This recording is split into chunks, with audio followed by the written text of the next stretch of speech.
جو آج مفت کی نصیحت قبول نہیں کرے گا کل اسے مہنگے داموں افسوس خریدنا پڑے گا۔ آج کی آیات کا ترجمہ شروع کرتے ہیں۔ پناہ مانگتی ہوں اللہ کی شیطان مردود سے۔ شروع اللہ کا نام لے کر جو بڑا مہربان نہایت رحم والا ہے۔ اور کئی طرح کے لوگوں کو جو ہم نے دنیا کی زندگی میں آرائش کی چیزوں سے نوازا ہے تاکہ ان کی آزمائش کریں، ان پر نگاہ نہ کرنا، اور تمہارے پروردگار کی عطا فرمائی ہوئی روزی بہت بہتر اور باقی رہنے والی ہے۔ اور اپنے گھر والوں کو نماز کا حکم کرو اور اس پر قائم رہو۔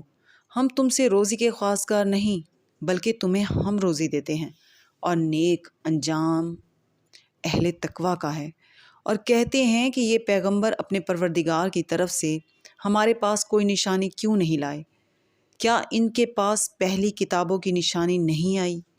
اور اگر ہم ان کو پیغمبر کے بھیجنے سے پیشتر کسی عذاب سے ہلاک کر دیتے تو یہ کہتے کہ اے ہمارے پروردگار، تو نے ہماری طرف کوئی پیغمبر کیوں نہ بھیجا کہ ہم ذلیل و رسوا ہونے سے پہلے تیرے احکام کی پیروی کرتے۔ کہہ دو کہ سب نتائج اعمال کے منتظر ہیں، سو تم بھی منتظر رہو۔ ان قریب تم کو معلوم ہو جائے گا کہ دین کے سیدھے رستے پر چلنے والے کون ہیں اور جنت کی طرف راہ پانے والے کون ہیں، ہم یا تم۔ صدق اللہ العظیم۔